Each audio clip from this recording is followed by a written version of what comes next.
आज जो हम पढ़ने वाले हैं वो है nucleus. This is a part 1 and मैं पार्ट 2 भी बनाऊंगी, so have a look on that also. सो आज का जो हमारा टॉपिक है वो है न्यूक्लियस. न्यूक्लियस के बारे में जो पता डिस्कवर किया था वो थे Robert Brown and he use the term nucleus in 1838. तो he come up with the concept of nucleus. Okay, so अब एक क्वेश्चन खड़ा होता है कि व्हाट इज न्यूक्लियस. न्यूक्लियस होता क्या है? सो now let's have a look on that. Nucleus is a membrane bound organelle that contains genetic material DNA in eukaryotic organism. So basically ये membrane bound organelle होता है, ठीक है, डबल membrane bound organelle होता है. इसके अंदर genetic material that is DNA वो प्रेजेंट होता है and it is present in eukaryotic organism. जब हमने प्रोकैरियोटिक और यूकैरियोटिक के बारे में पढ़ा था डिफरेंस, तब हमने देखा था कि न्यूक्लियस सिर्फ आपका यूकैरियोटिक में होता है. It is largest organelle in the cell. So ये जो ऑर्गेनल होता है वो लार्जेस्ट इन साइज होता है in the cells. Enucleate किसे बोलते हैं? जब कोई न्यूक्लियस नहीं होता है सेल में. और बाई न्यूक्लिएट किसे कहते हैं? टू न्यूक्लियस जब प्रेजेंट होता है सेल में. और मल्टी न्यूक्लिएट किसे कहते हैं? जब more than two nucleus is present in the cell.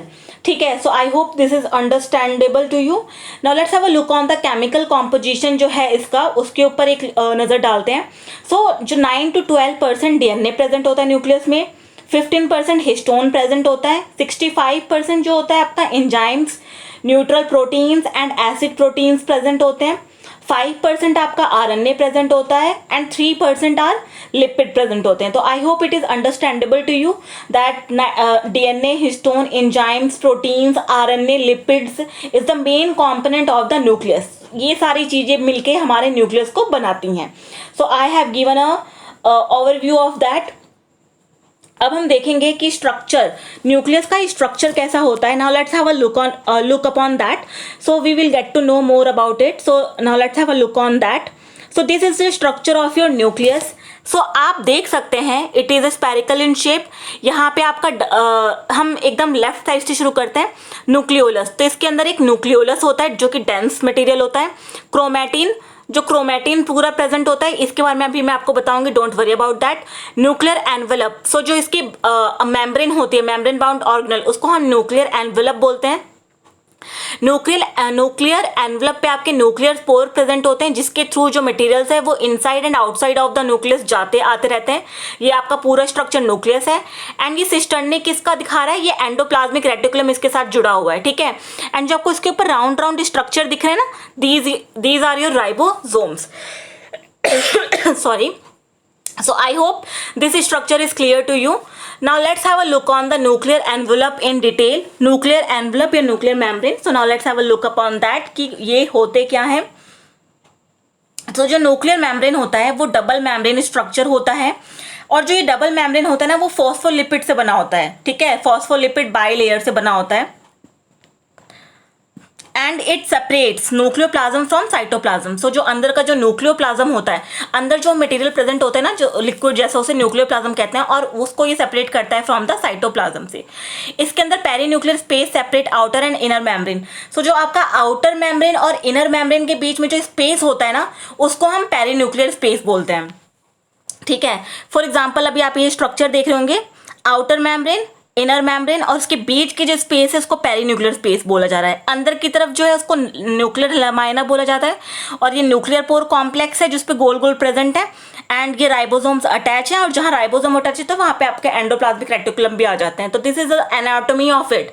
Outer membrane, inner membrane and the space present between them, that is known as your perinuclear space. तो I hope this structure and this structure is understandable to you, it is clear to you. ठीक है, so this is about your nuclear envelope और nuclear membrane. Outer membrane जो होती है वो lipid bilayer की होती है, have ribosomal on the surface that is link to the air. And जो न्यूक्लियर इनर मेम्ब्रेन होती है, nuclear lamina in the attachment of the proteins and fibres that are link to the inner membrane provide structural support to the nucleus. Structural support देते हैं. अब now let's have a look on the nucleoplasm. तो ये remarkable viscous liquid है. ठीक है, also known as karyoplasm, nucleosap, types of protoplasm compose of enzymes, dissolve salt and organic molecules. तो जो अंदर का जो लिक्विड प्रेजेंट होता है ना उसको हम विस्कस लिक्विड होता है, जो जिसको हम कैरियोप्लाज्म भी बोलते हैं, न्यूक्लियोसैप भी बोलते हैं. It constitute of enzymes and salts. And it is somewhat similar to the cytoplasm which is present throughout the cell body to the exterior of the nucleus. तो ये somewhat cytoplasm से मिलता जुलता होता है, ठीक है. So it is somewhat similar to that cytoplasm which is present throughout the cell body to the exterior of the nucleus. Okay, so this is all about your nucleoplasm. Nucleoplasm जो अंदर का जो liquid present होता है उसको हम nucleoplasm बोलते हैं. I hope it is clear to you. Now let's have a look upon your. अब जो हम टॉपिक करने वाले हैं वो है, sorry,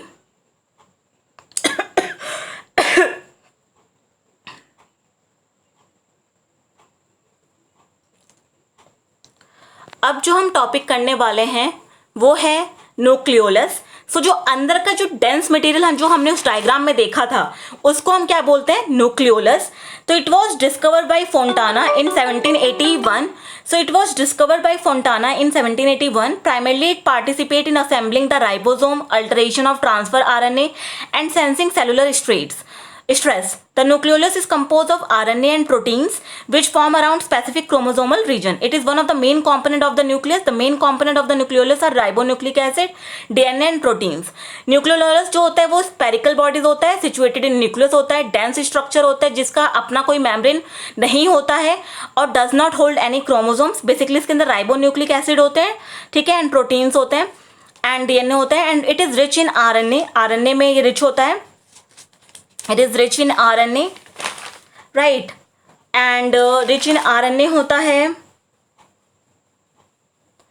and it has four components. इसके 4 components हैं.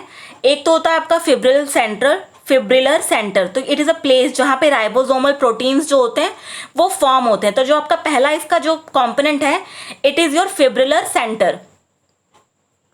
अच्छा, ये एक डायग्राम है. आप न्यूक्लियस के अंदर जो डेंस मटेरियल देख रहे हैं दैट इज न्यूक्लियोलस. इसको फोकस किया जा रहा है. तो इसके जो कंपोनेंट हैं वो ग्रैनुलर कंपोनेंट है, ठीक है. फिब्रिल सेंटर है जिसके बारे में मैं आपको बता रही हूँ कि यहाँ पे राइबोसोमल प्रोटीन्स आर फॉर्म, ठीक है. एंड एक होता है आपका डेंस फिब्रिलर कंपोनेंट जहाँ पे प्री आरएनए की प्रोसेसिंग होती है, ठीक है. So this is all about it. Fibrillar protein के बारे में I hope it is understandable to you कि यहाँ पे आरएनए का सिंथेसिस होता है. आरएनए राइबोसोमल प्रोटीन्स जो होते हैं वो फॉर्म होते हैं, ठीक है. आरएनए का ट्रांसक्रिप्शन होता है बेसिकली. उसके बाद आता है आपका ग्रैनुलर कंपोनेंट जहाँ पे राइबोसोम्स फॉर्म होते हैं and these component have RNA that bind to ribosomal proteins, ठीक है. यहाँ पे राइबोसोम्स बनते हैं basically. Ribosomes are form. Before ribosomes are form these component have RNA that bind to ribosomal proteins. उसके बाद आता है आपका न्यूक्लियोलर वैक्यूल्स. तो it is present only in plant cells. तो ये सिर्फ प्लांट सेल्स में प्रेजेंट होते हैं. सो द न्यूक्लियोलर वैक्यूल्स होते हैं it is only present in plant cell.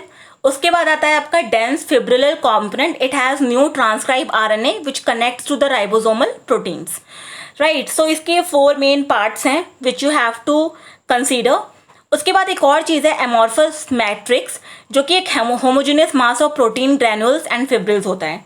So I hope it is understandable to you कि न्यूक्लियोलस क्या होता है और उसके कितने पार्ट्स होते हैं. So I have talk about that in detail, right.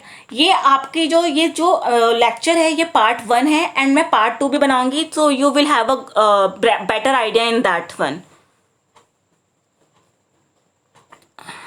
Any आपको गाइस कोई भी क्वेश्चन पूछना please ask me. I am ready to help you. Please ask question.